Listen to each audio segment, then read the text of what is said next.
नमस्कार, मैं रवीश कुमार। योगी आदित्यनाथ को लेकर अरविंद केजरीवाल कुछ भी कहें तो समझ में आता है कि यह उनका राजनीतिक पैंतरा हो सकता है।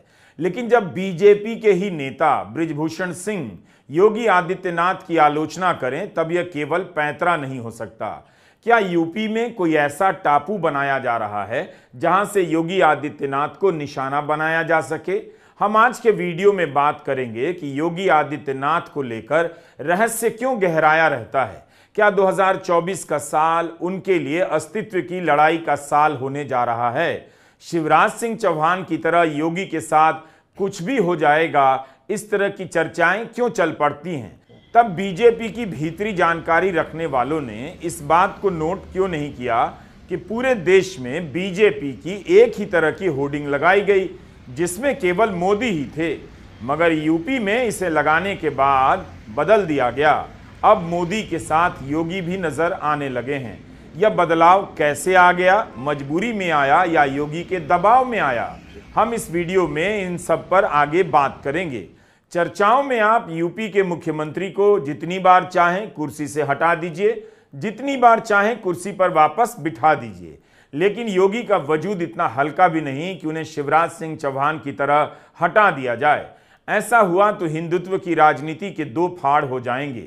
योगी इस राजनीति में साथ साथ भले ना हों, मगर हमेशा प्रधानमंत्री मोदी के पीछे खड़े नजर आते हैं। उनकी सरकार में 2 उप मुख्यमंत्री बनाए जाने पर बहुत बहस हुई, लेकिन उनकी भूमिका की बात अब कोई नहीं करता। द वायर में इंद्रशेखर सिंह ने लिखा है कि कैसे नौकरशाही पर केंद्र का प्रभाव है और योगी की मर्जी के खिलाफ कुछ मंत्री भी बनाए गए। राजनीति में इतना एडजस्टमेंट करना पड़ता है, लेकिन राजनीति में जिस तरह से योगी स्वतंत्र नेता के रूप में नजर आते हैं, सरकार के मुखिया के रूप में क्या नजर आते हैं? इस सवाल से शायद कुछ जवाब मिल जाए। होने को तो राजनीति में कुछ भी हो जाए, लेकिन जरा गहराई में जाकर देखिए तो योगी का खूंटा इतना कमजोर नहीं लगता कि कोई भी उखाड़ कर चला जाए। जैसा कि हमने कहा कि क्या यूपी में योगी विरोध का कोई नया टापू बनाया जा रहा है? यौन शोषण के आरोपों से घिरे बृजभूषण सिंह ऐसे वक्त में अपने ही प्रदेश के मुख्यमंत्री के खिलाफ क्यों मोर्चा खोलेंगे? उनके पीछे कौन हो सकता है जिस बुलडोजरवाद को पूरी बीजेपी गले लगाती हो? उस बुलडोजर की आलोचना बीजेपी के बृजभूषण सिंह करने लगे। कहीं दिल्ली ने आश्वासन तो नहीं दिया है? केस मुकदमा में फंसने के डर से जब नेता अपनी पार्टी छोड़कर बीजेपी में आ सकते हैं, तो बीजेपी के नेता भी तो केस मुकदमा से मुक्ति पाने के लिए किसी के इतने काम तो आ ही सकते हैं। मैंने सार्वजनिक मंच से बोला था कि बुलडोजर नीति का मैं विरोधी हूं। याद होगा गोरखपुर का एक प्रकरण था, मुझसे पूछा गया था, हमने कहा बुलडोजर नीति का मैं विरोधी। घर बड़े मुश्किल से मिलता। मेरे भाइयों, बृजभूषण सिंह ऐसा व्यक्ति है जो आपके दुख और दर्द को समझता है, और इसीलिए मैंने कहा था घर बड़ी मुश्किल से बनता है। उसकी नाराजगी भी मैं झेल रहा हूं, लेकिन कोई बात नहीं। किसी छोटे को गफलत से जगह देना बगावत है, किसी कमजोर के हक को गिला देना बगावत है। अगर सच्चाइयों का गीत गाना ही बगावत है तो हम भी एक बागी है, मेरा मजाक बगावत। मैं सच्चाई को नहीं छोड़ूंगा। बुलडोजर की नीति की आलोचना एकदम ठीक है, लेकिन जो बीजेपी यूपी में मोदी के साथ योगी करती है, उसी के नेता योगी की आलोचना कर रहे हैं और बीजेपी चुप है। अरविंद केजरीवाल जब कहते हैं कि प्रधानमंत्री मोदी 75 साल के होने पर हटा दिए जाएंगे, तो सारी बीजेपी और उसके बड़े नेता एक स्वर में एक साथ बोलने लग जाते हैं कि 75 साल में रिटायरमेंट का कोई नियम नहीं है, और अगर था भी तो प्रधानमंत्री पर लागू नहीं होता। नरेंद्र मोदी ही तीसरा कार्यकाल पूरा करेंगे। इसके जवाब में लोगों ने अमित शाह के पुराने बयान निकालकर चलाना शुरू कर दिया, जिसमें वे खुद ही कह रहे हैं कि 75 साल के बाद सरकार में जगह नहीं होगी। लेकिन क्या आपने नोट किया कि जिस तरह से बीजेपी के नेता प्रधानमंत्री मोदी के पक्ष में एकजुट हो गए, मुख्यमंत्री योगी आदित्यनाथ के पक्ष में एकजुट क्यों नहीं हुए? कल मैंने जो कहा कि वन लीडर वन नेशन का जो वन नेशन वन लीडर का जो उनका वो आइडिया चल रहा है, उसके तहत एक तरफ वो विपक्ष के सारे नेताओं को जेल भेज रहे हैं और अपनी सारी पार्टी के सारे नेताओं की राजनीति खत्म कर रहे हैं। शिवराज सिंह चौहान जी की, वसुंधरा राजे की, डॉक्टर रमन सिंह को राजनीति से गायब खत्म कर दिया, खट्टर साहब को कर दिया। और अब जब मैंने जनता से पूछा, सारी जनता बोली योगी जी का अगला नंबर है। तो कल इनकी पार्टी के सारे नेताओं ने मोदी जी के लिए तो कहा कि मोदी जी पे 75 साल वाला लागू नहीं होगा, लेकिन एक भी नेता ने ये नहीं कहा कि योगी जी को नहीं हटाया जाएगा। तो एक तो ये पक्की हो गई पिछले 24 घंटे में बात कि अगले 2 महीने के अंदर योगी जी को उत्तर प्रदेश के सीएम से हटाया जा रहा है। इस देश के बच्चे बच्चे की जुबान पे ये था कि योगी जी को अगले 2 महीने में चुनाव जीतते ये लोग हटाएंगे। तो ये बात तो कल पक्की होगी कि योगी जी को हटाया जा रहा है। इस बयान के बाद बीजेपी ने योगी आदित्यनाथ को अकेला क्यों छोड़ दिया? जिस बयान में पार्टी के नेता जोर देकर कह रहे थे कि प्रधानमंत्री मोदी को कोई नहीं हटाएगा, उसी बयान में एक नाम और ही तो लेना था। योगी का नाम ले सकते थे।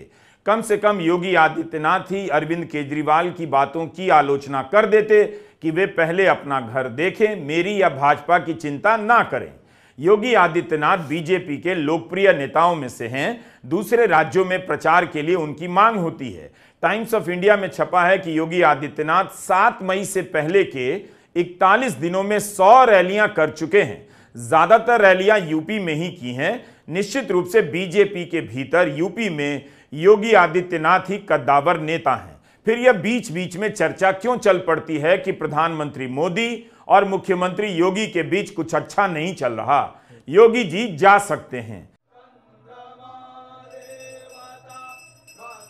काशी विश्वनाथ मंदिर में पूजा के वक्त योगी आदित्यनाथ पीछे की तरफ बैठे नजर आए। इसे लेकर सोशल मीडिया में चर्चा चल पड़ी कि योगी जी की जगह बता दी गई है। लेकिन 2 महीने पहले प्रधानमंत्री इसी मंदिर में पूजा करने आए तो योगी आदित्यनाथ दरवाजे के पास ही बैठे थे।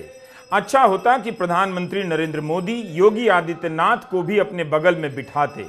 प्रधानमंत्री जहां पूजा कर रहे हैं वहां कई लोगों की एक साथ पूजा होती है, फिर मुख्यमंत्री को पीछे क्यों बिठाया गया? मंदिर के भीतर तो सब बराबर होते हैं। हो सकता है दरवाजे पर बैठकर योगी आदित्यनाथ अपने राजनीतिक भविष्य को ज्यादा बेहतर तरीके से देख पाते हों। उन्हें याद रहता होगा कि दरवाजे के भीतर और दरवाजे से बाहर होने का क्या मतलब है। जब काशी विश्वनाथ कॉरिडोर का उद्घाटन हुआ था तब प्रधानमंत्री नरेंद्र मोदी अकेले ही गए, योगी आदित्यनाथ उनके साथ नहीं थे। इससे कम से कम उनके सुदूर नंबर 2 होने की चर्चा नहीं चलती। लोकसभा की 80 सीटों वाली यूपी के मुख्यमंत्री हैं। उनका इस तरह से पीछे दिखना और अवांछित दिखना उनके पद के हिसाब से भी ठीक नहीं लगता। एक राज्य का मुख्यमंत्री किसी के सामने कभी भी कमजोर अवस्था में नहीं दिखना चाहिए। इसका ध्यान प्रधानमंत्री मोदी को भी रखना चाहिए, या फिर दोनों को एक जगह पर एक साथ नहीं दिखना चाहिए। अगर इतनी दिक्कत है तो यूपी की जनता को भी ठेस पहुंचती होगी कि उनके मुख्यमंत्री को बराबर की जगह नहीं मिलती है। योगी के दिन गिनने वाले राजनीति के अंदर खाने की बातें जानते होंगे। मेरी ऐसी कोई पहुंच नहीं है वहां, लेकिन इस चुनाव में एक बदलाव हुआ है और वो बदलाव केवल योगी के कारण हुआ लगता है। लखनऊ में मुख्यमंत्री योगी आदित्यनाथ निवास के बाहर यह होर्डिंग लगी है जिसमें केवल प्रधानमंत्री मोदी दिख रहे हैं। इसी तरह की होर्डिंग चुनाव शुरू होते ही बीजेपी ने देश भर में लगाए, उत्तर प्रदेश में भी लगाए, जिसमें केवल एक ही नेता की तस्वीर थी, नरेंद्र मोदी की। बाकी किसी नेता को जगह नहीं मिली। क्या इसे बड़ा बदलाव माना जाए कि लखनऊ के हजरतगंज में और शत्रु मार्ग पर जो होर्डिंग लगी है उसमें योगी भी मोदी के साथ नजर आ रहे हैं? हमने आपको कई बार दिखाया है कि शुरू में बीजेपी की जितनी भी होर्डिंग लगी उसमें उम्मीदवार तक का चेहरा नहीं था, मुख्यमंत्री योगी आदित्यनाथ का भी नहीं। लेकिन कुछ दिन पहले होर्डिंग बदल दी गई और मोदी के साथ योगी को भी जगह दी गई है। क्या ये बदलाव योगी के हड़काने पर किया गया या योगी कहीं नाराज होकर नुकसान ना कर दें इसलिए चुपचाप कर दिया गया? क्योंकि अखिलेश यादव ने इस बात को लेकर कई सभाओं में उठाया भी कि डबल इंजन की सरकार है, मगर बीजेपी के होर्डिंग से एक इंजन नदारद है। जो अपने आप को कहते थे कि डबल इंजन की सरकार है, ये बड़ी बड़ी होर्डिंगें आप इनकी देखो, जो बड़ी बड़ी होर्डिंग लगाए हैं, जो अपने आप को डबल इंजन की सरकार कहते थे, उनका एक इंजन गायब है, और जिस इंजन के लिए वोट मांगने आ रहे हैं वो खटारा इंजन तो कहीं होर्डिंग पे दिखाई नहीं दे रहा है। बीजेपी की होर्डिंग में मोदी के साथ योगी के दिखने में अखिलेश यादव का भी योगदान हो सकता है। उन्हीं के बार बार कहने से यह मुद्दा बन गया और बीजेपी को यह बदलाव करना पड़ा होगा। तमाम तस्वीरों में योगी मोदी के पीछे पीछे चलते दिखते हैं, लेकिन यह योगी का ही असर होगा कि प्रचार की होर्डिंग में मोदी और योगी बराबर बराबर दिखने लगे हैं। क्या पूरी बीजेपी में योगी के अलावा ऐसा एक भी नेता नहीं जो होर्डिंग पर प्रधानमंत्री मोदी के साथ जगह पाने की योग्यता रखता हो? क्यों योगी के लिए अलग से होर्डिंग लगाई गई? प्रधानमंत्री मोदी को क्यों अपने साथ होर्डिंग में योगी को जगह देनी पड़ी?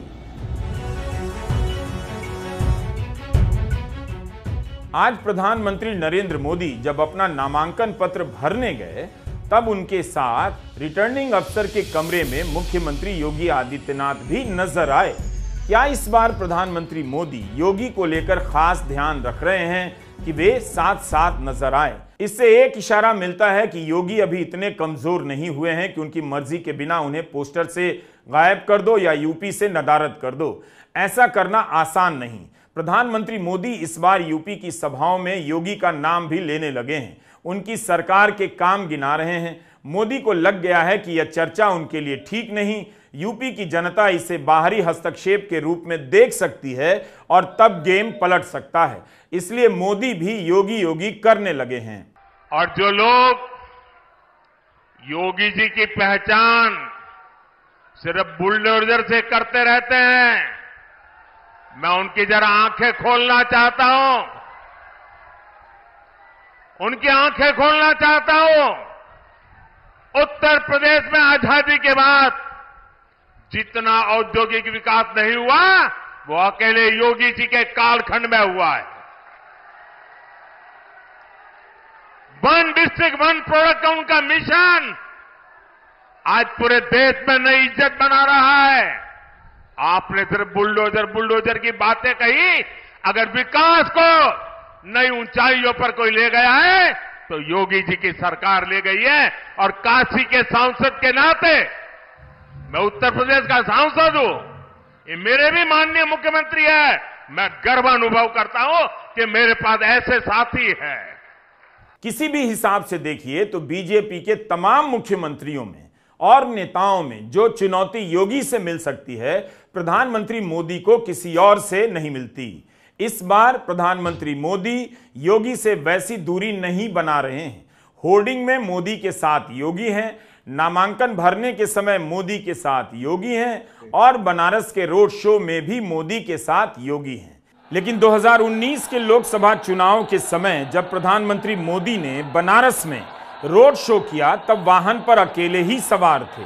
प्रधानमंत्री की कार आगे चल रही थी और सनरूफ से अकेले वही नजर आ रहे थे। पीछे एक ट्रक चल रहा था, योगी उस ट्रक पर बाकी नेताओं के साथ थे। करीब 5 घंटे का रोड शो चला। रोड शो के बाद जब सभी गंगा किनारे आए तो यहां आप योगी आदित्यनाथ को प्रधानमंत्री नरेंद्र मोदी के बगल में बैठा देख सकते हैं। दूसरी तरफ अमित शाह है। प्रधानमंत्री बार बार अमित शाह की तरफ झुककर बातें करते रहे। इस जगह का वीडियो करीब आधे घंटे का है। वीडियो में इस दौरान प्रधानमंत्री कई बार अमित शाह से झुककर बातें करते हैं, उनके साथ हंसी मजाक करते हैं, मगर योगी आदित्यनाथ से कोई बात नहीं करते। इस हाल में योगी ने उस वक्त वहां समय कैसे काटा होगा वही जानते होंगे। योगी की देह भाषा सहज नजर नहीं आ रही, मगर यही योगी की ताकत भी है कि बार बार नजरअंदाज करने के बाद भी मोदी को यूपी की राजनीति में योगी को साथ बिठाना पड़ता है। यूपी में योगी के बिना मोदी का काम नहीं चलता। यह वीडियो 25 अप्रैल 2019 का है।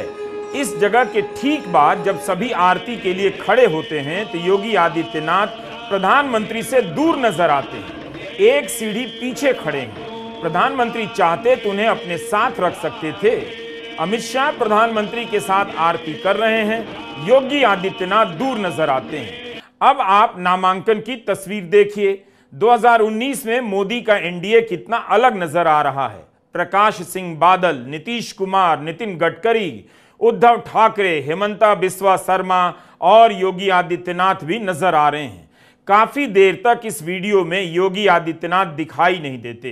कैमरा उन्हें बहुत देर से और बहुत थोड़ी देर के लिए रिकॉर्ड करता है। 2019 में नामांकन पत्र जमा करने से पहले इस कमरे में बीजेपी के भी कई बड़े नेता हैं। इसमें बीजेपी के राजनाथ सिंह हैं, अमित शाह हैं, जेपी नड्डा हैं, दिवंगत सुषमा स्वराज भी हैं। अब यहां से मोदी जब नामांकन पत्र जमा करने रिटर्निंग अफसर के कमरे में जाते हैं, तब योगी आदित्यनाथ को साथ लेकर नहीं गए, किसी और नेता को भी नहीं लेकर गए। चुनाव में अभी 16 दिन बाकी हैं और इस दौरान 3 चरणों में यूपी की 41 सीटों पर मतदान होना है। 2019 में मोदी को भले किसी की जरूरत ना रही हो, लेकिन 2024 में योगी की जरूरत पड़ गई है। वे अपने भाषणों में योगी योगी करते हैं और रोड शो में योगी को साथ लेकर निकलते हैं। चुनाव का समय काफी व्यस्त समय होता है, हर नेता की हर जगह मांग रहती है, लेकिन पूरी शाम योगी मोदी के ही साथ रहे या मोदी ने योगी को साथ रखा, ताकि उन चर्चाओं पर विराम लगे कि दोनों के बीच कोई खटपट है। इतना सब करने के बजाय प्रधानमंत्री मोदी एक बयान ही दे देते कि योगी ही यूपी में कार्यकाल पूरा करेंगे, उनके बदले जाने की कोई संभावना नहीं है। जब प्रधानमंत्री को लेकर दूसरे नेता खंडन कर सकते हैं, तो योगी को लेकर प्रधानमंत्री खंडन क्यों नहीं कर रहे?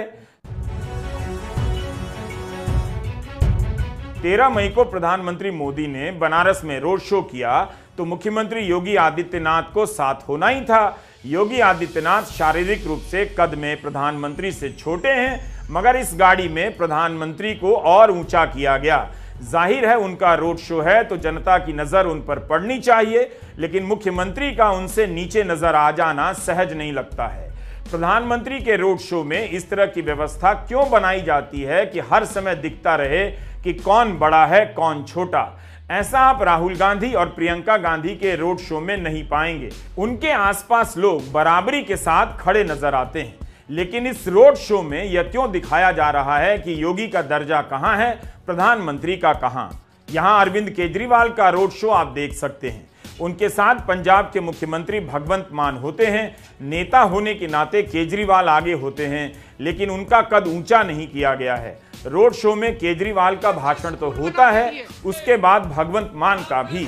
बिल्कुल प्रधानमंत्री के नाते उनका ही दर्जा बड़ा है, लेकिन जब आप सड़क पर होते हैं तो सबको साथ लेकर चलने का दृश्य भी बना सकते हैं।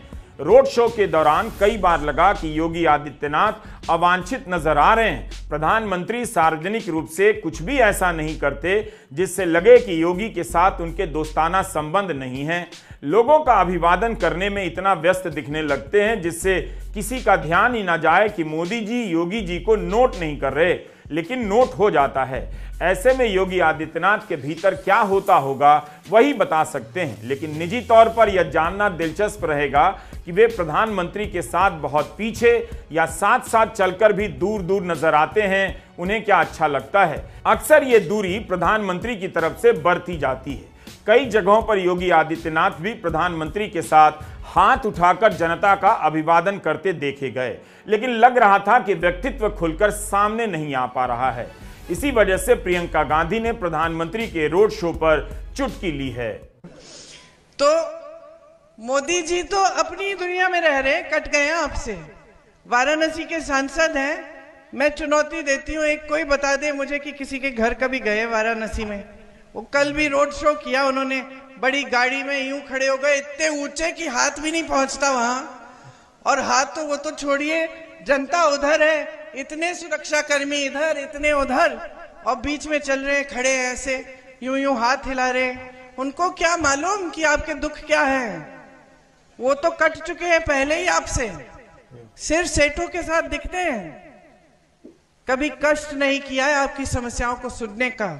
वहां आपके सांसद जिनको आपने हराया, मेरे भाई 4000 किलोमीटर पैदल चले हैं, कन्याकुमारी से कश्मीर तक चले पैदल, रोज 4 महीनों के लिए चले। क्यों? आप सबसे मिलने के लिए, ये सुनने के लिए कि देशवासियों की क्या समस्याएं हैं, क्या दुख हैं, किस तरह से हमारी पार्टी इनको दूर कर सकती है।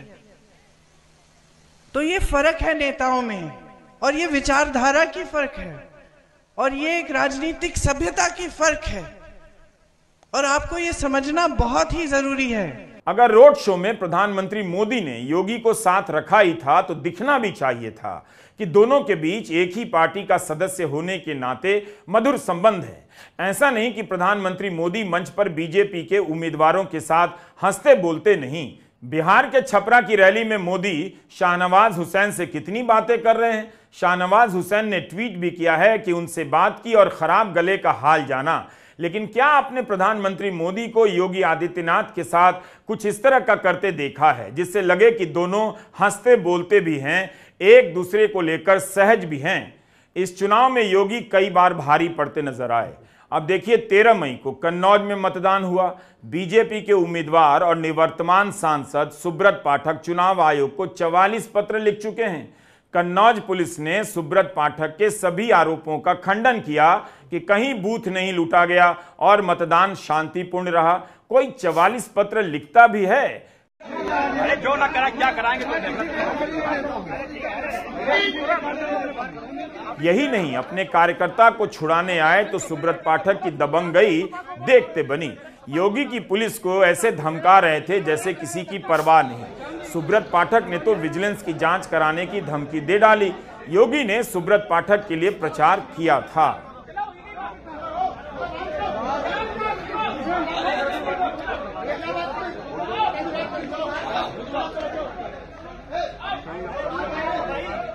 सुब्रत पाठक की इस घबराहट और बौखलाहट का जिम्मेदार कौन है? अगर सुब्रत पाठक हार गए तो खुद ही नाम ले लेंगे। अगर इसी तरह 1-2 चरणों में 2-4 उम्मीदवारों को घबराना पड़ गया तो मोदी जी की घबराहट बढ़ जाएगी।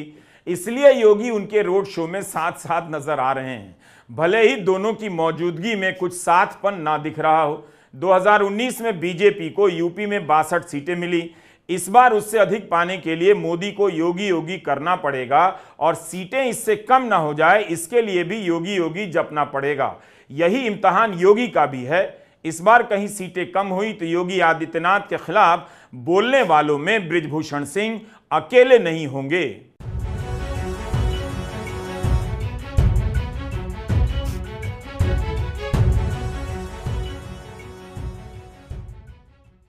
योगी भी मंदिर जाते हैं, मगर वे प्रधानमंत्री मोदी की तरह कर्मकांडों का इस तरह से प्रदर्शन नहीं करते।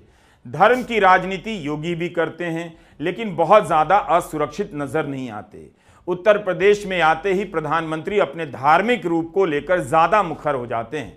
यूपी के होते हुए भी योगी कर्मकांडों को लेकर थोड़ा संयम रखते हैं, बहुत ज्यादा धार्मिक वेशभूषा नहीं बदलते।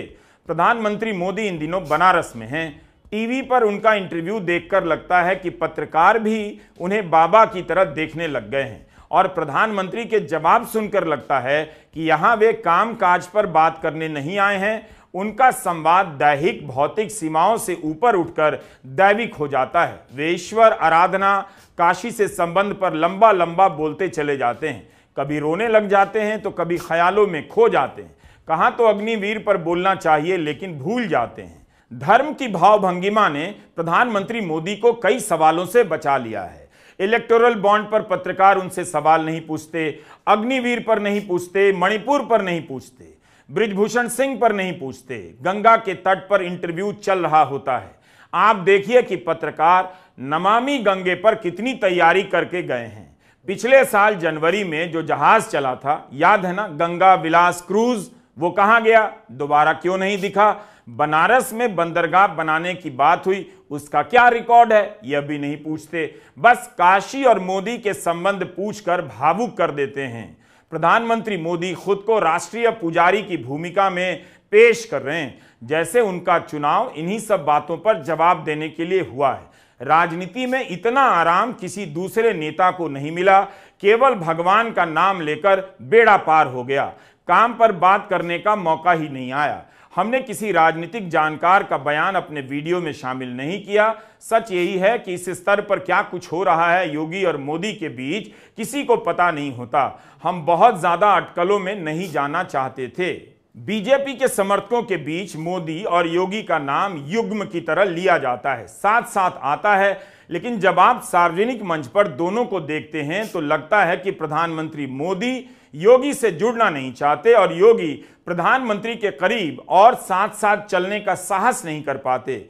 लेकिन दोनों के नाम का कमाल ही है कि दोनों के ना चाहते हुए भी मोदी योगी का युग्म बन जाता है, दोनों का नाम जोड़ी में लिया जाने लगता है। योगी आदित्यनाथ के पास बहुत धीरज है। प्रधानमंत्री के साथ उनकी तमाम तस्वीरों और वीडियो को देखकर लगता है उन्हें सहना आ गया है। वे काफी सह सकते हैं। बदलाव योगी के भीतर भी है। वे अब संसद में रोने वाले एक सांसद नहीं हैं। उन्हें पता है कि यूपी की जनता उनमें एक विकल्प देखती है। जब यूपी की जनता गुजरात से विकल्प ला सकती है तो यूपी में मौजूद विकल्प को क्यों खारिज कर देगी? क्या कभी योगी आदित्यनाथ अपने इन दिनों की कथा कह पाएंगे? राजनेता बच्चों की तरह व्यवहार नहीं करते, वे अपने समय का इंतजार करते हैं। बाकी नेताओं की तरह योगी आदित्यनाथ भी ट्विटर पर लगातार प्रधानमंत्री के जयकारे लगाते हैं। योगी भी जानते हैं कि इस वक्त बगावत अकल्पनीय है। इस वक्त वे गडकरी नहीं बन सकते, लेकिन गडकरी के लिए प्रचार कर योगी ने यह भी संदेश दे दिया कि वे योगी आदित्यनाथ हैं। एक संतुलन बनाकर चलते नजर आते हैं। चुनाव के बाद उनके गायब होने की बात करने वालों को लखनऊ में लगे इस तरह के होर्डिंग पर गौर करना चाहिए। मोदी के बाद योगी आ चुके हैं। योगी के पास अभी वक्त बहुत है। नमस्कार, मैं रवीश कुमार।